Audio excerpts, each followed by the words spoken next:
Hello, everyone, and welcome to English Pod. My name is Marco. My name is Catherine, and today we're talking a little bit about going to sleep or not being able to sleep. That's right. We are having some sleeping problems, and we're actually going to check out a couple of words related to this topic right now on Vocabulary Preview. Vocabulary Preview. Okay, so the first word is actually the technical word that describes being unable to sleep. It's called insomnia. Right. So if you have insomnia, it means that you can't fall asleep. You can't sleep. Okay, so this is a pretty serious condition. For example, if you have insomnia and you don't sleep for 3 or 4 nights, you're not going to do very well at work, right? Right. Or if you're studying, you're tired at school, you can't concentrate. So it's a very big problem. What's that other word, though? We have insomnia, but we also have another interesting disorder. Right. If somebody is able to sleep but walks while they're sleeping, that person is called a sleepwalker. That's right. And you don't actually just have to walk to be a sleepwalker. Right. You can do any number of strange things like basically acting like you're awake when you're not. Exactly. So some people get up and walk, actually go outside. Some people get dressed. Some people even go downstairs and cook. Yeah, that's right. And the worst is the people who eat because they gain weight and they don't know why. Exactly. So sleepwalking is what you do. And if you do this, you're called a sleepwalker. Okay, sleepwalk is the verb. Sleepwalker is the noun or the person. All right, so we've taken a look at 2 words that we're going to find in our dialogue today. Why don't we go now and listen to the dialogue for the first time?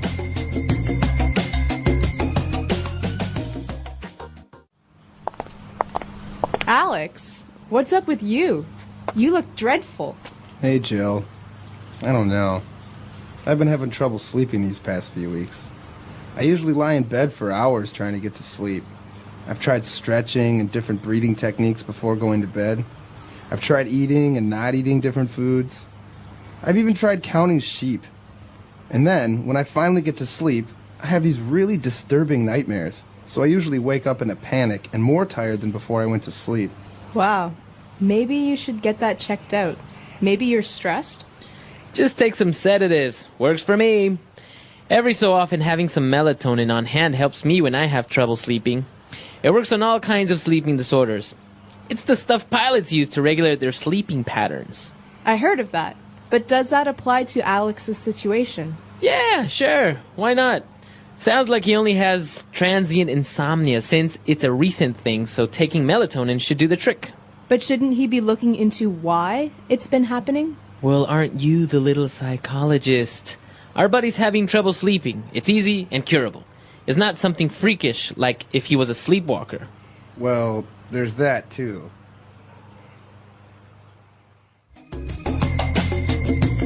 All right, we're back. So obviously this person not only has insomnia, but also has nightmares, sleepwalks, a mess. That's right. And you can tell when someone hasn't been sleeping well. They have that look like there's bags under their eyes or they just look really tired. And so the friend here says, Alex, you look dreadful. That's right, dreadful. So this is an adjective and it's a way to describe someone that looks terrible. You look horrible. You look tired. You look sleepy. That's right. So this is not a compliment. This is something that you say when you're worried about someone. So for example, if someone's really, really tired, you say, you look dreadful. Or if someone is wearing very dirty clothes, they don't look like they went home yesterday, you say, oh, what's wrong? You look dreadful. Right. I think you can also use it to describe objects or maybe food, right? Mm-hmm. This lasagna is dreadful. It means it's very bad. Right. And you don't want to say that to the person who cooked it, of course. Exactly. All right. So the person, obviously, because is suffering from insomnia, looks dreadful. And he was explaining what he does to try to fall asleep. For example, counting sheep, stretching, and he also said that he tried different breathing techniques. Okay, so basically a technique is an approach to something, a kind of method. Mm-hmm. But in this case, we're talking about breathing techniques. So for some people, one breathing technique is breathing in through your nose and breathing out through your mouth. Like that. So that's one kind of technique. So a technique, as you say, is a way of doing something. Yes. So breathing techniques are different ways of breathing. So maybe you will relax, so maybe you'll fall asleep, things like this. Exactly. It's one of those things that you might learn about in a yoga class, for example. There's different breathing techniques. Right, and you can combine techniques with other words as well, adding the ing. For example, you have walking techniques, maybe to put less stress on your knees, or running techniques, swimming techniques. I think there's a technique for almost everything. Just about anything you can do, there's a technique for it, I Right. think. Yeah, for sure. All right, and well, moving on, he was talking about his nightmares, and he described his nightmares as disturbing. He has disturbing nightmares. Okay, well, I think this is an important word to cover here, Marco, because we've heard the verb to disturb before. Like, I'm sorry to disturb you. It means I'm sorry to bother you. But disturbing is an adjective. It describes something that makes me very uncomfortable, right? Right. So, for example, a lot of times in the news, we see very disturbing images, car accidents or fires or bombs. And what's disturbing is when you see human beings who have been hurt. So, images that make you really uncomfortable or sad, these are disturbing. Exactly. So disturbing nightmares are nightmares that are not very pleasant. They make him scared maybe or uncomfortable. Right, like a dream, for example, where your parents die. It's pretty disturbing. Exactly. All right. And well, one of his friends recommended, you know what? Stop with all of this. Just take some sedatives. Okay, so sedatives are a kind of medicine that help a person relax or that help make a person tired. Right. So I think it comes from the verb to sedate. Yes. And basically that is to calm down, to tranquilize. That's right. So in this case, we're talking about a person, but you can also give an animal sedatives. For example, if you want to take your dog on an airplane, the dog needs to relax, you give it some sedatives. Exactly. And I think when he mentioned a specific name of a sedative, it's melatonin. That's right. So melatonin, melatonin is a chemical that our bodies naturally produce that help calm us down. And so a lot of pharmaceutical companies or drug companies sell melatonin in a pill form. It's a chemical that helps you relax. Exactly. So obviously if you take melatonin, you're going to feel sleepy or you're going to be very relaxed and you're going to fall asleep a lot easier. Well, hopefully. Hopefully. That's right. So, and well, the whole thing that we've been talking about, insomnia, sleepwalking, these are called sleeping disorders. Right, or you might also hear the term sleep disorders. They mean problems with sleeping. So people who either cannot fall asleep, or people who have bad dreams, or people who sleepwalk. Exactly. So a disorder is something of an illness or a condition that is not normal. So for example, as you said, a sleeping disorder or a sleep disorder, it means that you're not able to sleep properly or normally. But there are other kinds of disorders, right? Right. I guess many people have heard of eating disorders. Okay, so that's basically people who do not eat like everyone else. Exactly. So that's what happens with a disorder. All right. So we've taken a look at a lot of vocab. Now it's time for us to take a look at Fluency Builder. But before that, why don't we listen to the dialogue again? Alex, what's up with you? You look dreadful. Hey, Jill. I don't know. I've been having trouble sleeping these past few weeks. I usually lie in bed for hours trying to get to sleep. I've tried stretching and different breathing techniques before going to bed. I've tried eating and not eating different foods. I've even tried counting sheep. And then, when I finally get to sleep, I have these really disturbing nightmares. So I usually wake up in a panic and more tired than before I went to sleep. Wow. Maybe you should get that checked out. Maybe you're stressed? Just take some sedatives. Works for me. Every so often, having some melatonin on hand helps me when I have trouble sleeping. It works on all kinds of sleeping disorders. It's the stuff pilots use to regulate their sleeping patterns. I heard of that. But does that apply to Alex's situation? Yeah, sure. Why not? Sounds like he only has transient insomnia since it's a recent thing, so taking melatonin should do the trick. But shouldn't he be looking into why it's been happening? Well, aren't you the little psychologist? Our buddy's having trouble sleeping. It's easy and curable. It's not something freakish like if he was a sleepwalker. Well, there's that, too.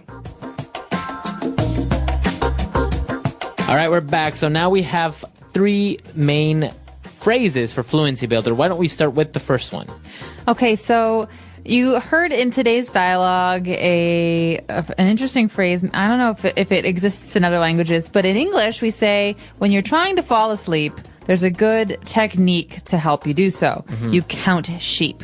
Yeah, I think you see it in cartoons all the time. A person is sleeping, and over that cartoon's head is a little cloud, and you see sheep jumping over a fence, right? So, yeah, basically there's a fence, and you say 1, 2, Right. 3, and the process of counting helps relax a person. And then you fall asleep. Right. So counting sheep, I guess you're not literally out in a field counting sheep. You're just imagining sheep in your head, and you're trying to fall asleep. That's right, counting sheep. All right. And, well, one of his friends recommended that maybe he should go to a doctor. And Jill said that by saying, maybe you should get that checked out. Okay, so to get something checked out, to get it checked out, this means to have a professional give you a suggestion or to have a professional look at something. Exactly. So maybe you should get examined. Maybe you should go to the doctor. This isn't just about disorders, right? I mean, what if I have a sore tooth? I could say this. Right. So if you have a toothache, I would recommend, maybe you should get that checked out by my dentist. Right. Or maybe if you have a bad rash, you know, your skin is very red. I say, Marco, I think you should get that checked out by a doctor. Exactly. So to get something checked, to get something examined by a doctor or a professional. All right. And the last phrase that we have for you. So the last phrase we have today comes from a suggestion at the end. The friend suggests taking melatonin. And he says, listen, taking melatonin should do the trick. Right. So if you end a phrase by saying that should do the trick, basically you're saying that should solve your problem. That should help you. Exactly. So the trick, you don't have to think about what the trick is. It's just a way of saying it should fix your problem. So for example, when someone is fixing my car and they have one more thing to do and it's finished, he says, the car mechanic might say, that should do the trick. Right. That means problem solved. Or maybe you want to hang a picture on your wall. So somebody puts a nail in the wall and that should do the trick, and maybe that'll hold up the painting. Done. Okay. So that's a way of saying that should solve the problem. This should be the solution. That should be all. Okay. Okay, so why don't we go back and listen to the dialogue one last time.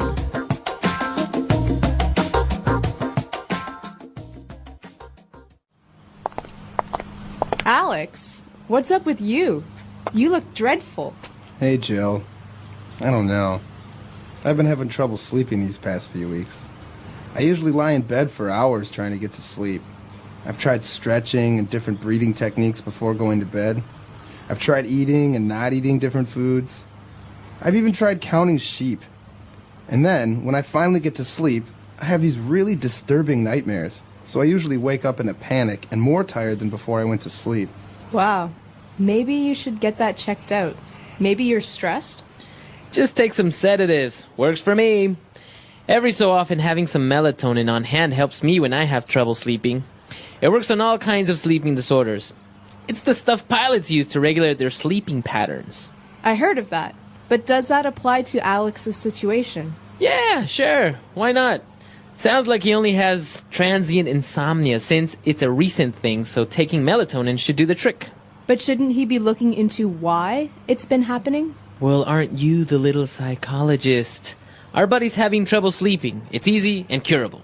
It's not something freakish like if he was a sleepwalker. Well, there's that, too.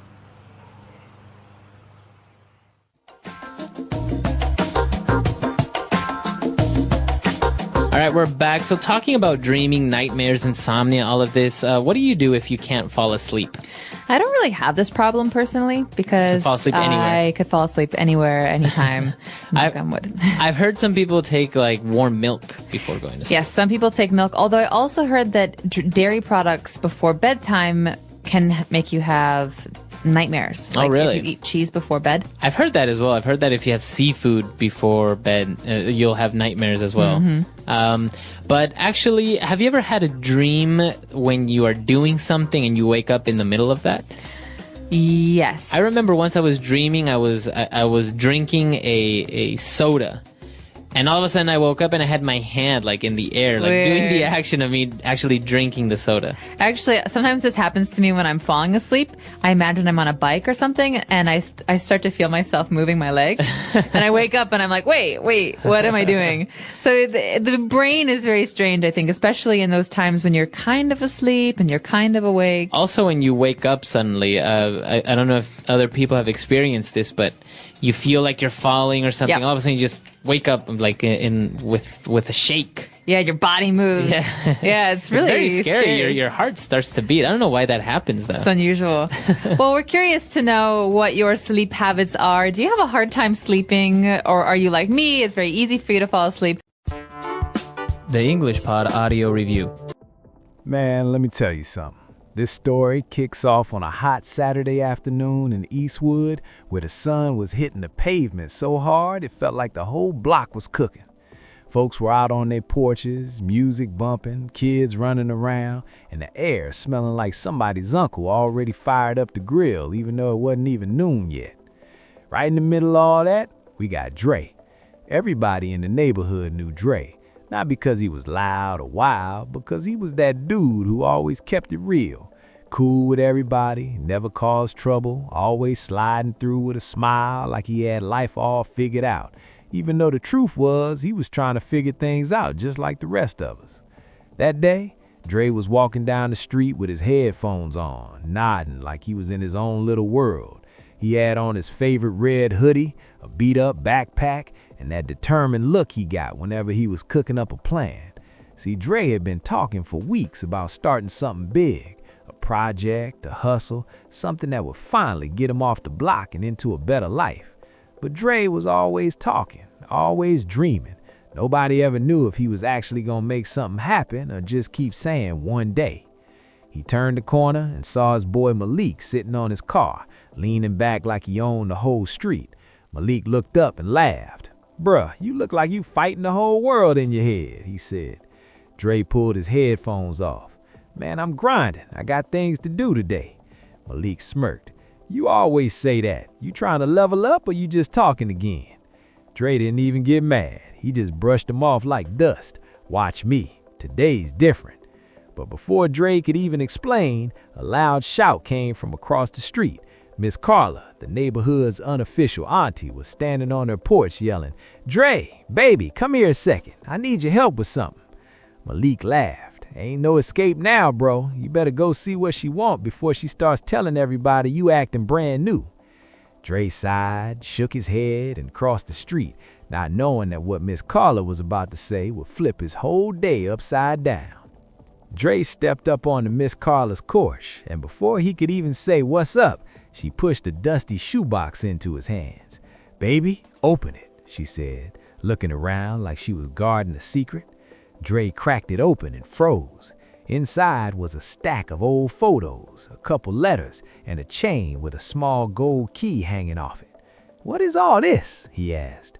Miss Carla let out a breath like she'd been holding it for years. "That key belonged to your pops," she said softly. "Before he passed, he gave it to me, told me to hold on to it until you were ready." Dre blinked. He wasn't expecting that. Nobody talked about his pops much. The man was always in and out of trouble, hustling one minute, disappearing the next. Dre barely remembered him, just flashes, a deep voice, a warm laugh, a rough hand on his shoulder. "Ready for what?" Dre asked. Miss Carla shrugged. "He ain't say, just told me. One day my boy gonna need this. And baby, I think today might be that day." Before Dre could get a word out, Malik shouted from the sidewalk, "Hey Dre, you good? You looking like you seen a ghost." Dre stepped back out onto the street, the box under his arm, feeling like he was carrying the weight of a whole lifetime.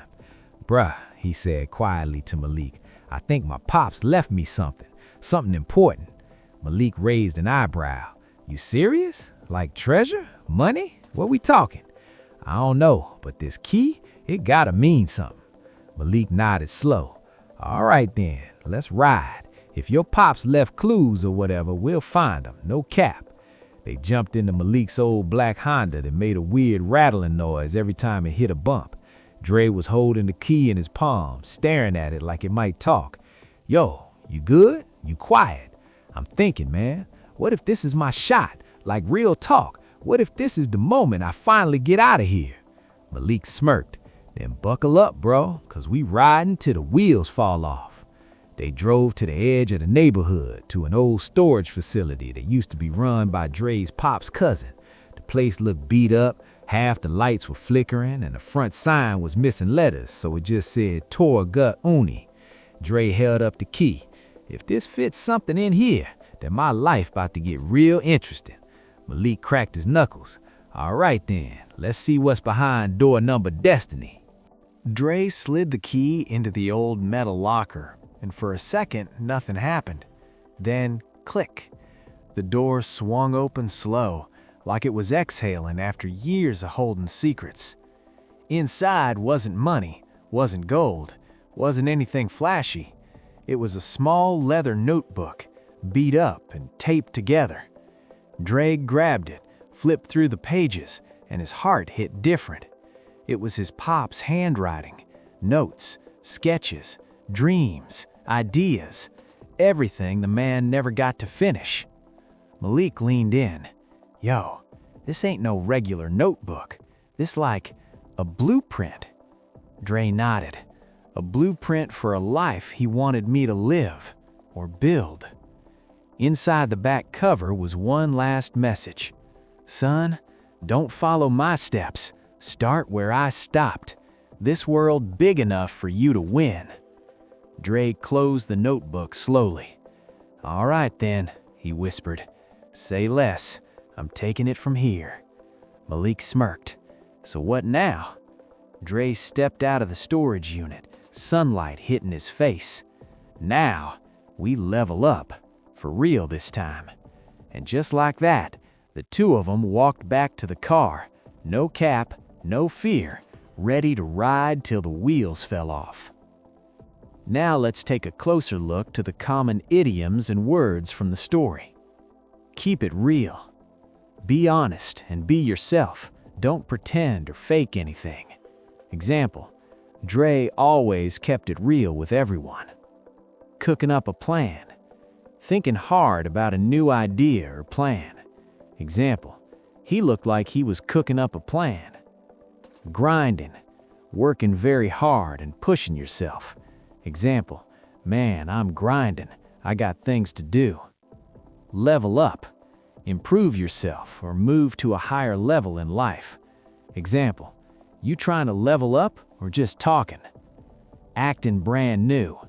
Don't act brand new. No escape now. You can't avoid something anymore. Example, no escape now. Go see what she wants. Flip his whole day upside down. Completely change someone's day in a surprising way. Example, what she said flipped his day upside down. Look like you seen a ghost. Look shocked or scared. Example, you look like you seen a ghost. Hold on to something. Keep something safe or protected. Example, she held on to the key for years. No cap, no lie, I'm being honest. Example, no cap, we'll find it. Rattling noise, a shaky or vibrating sound. Example, the old car made a rattling noise. Real talk, serious, honest truth, not joking. Example, real talk, what if this is my moment? Ride till the wheels fell off. Keep going and don't stop no matter what. Example, we riding till the wheels fell off. My shot, my chance or opportunity. Example, what if this is my shot? Get out of here. Escape a bad situation or place. Example, I finally want to get out of here.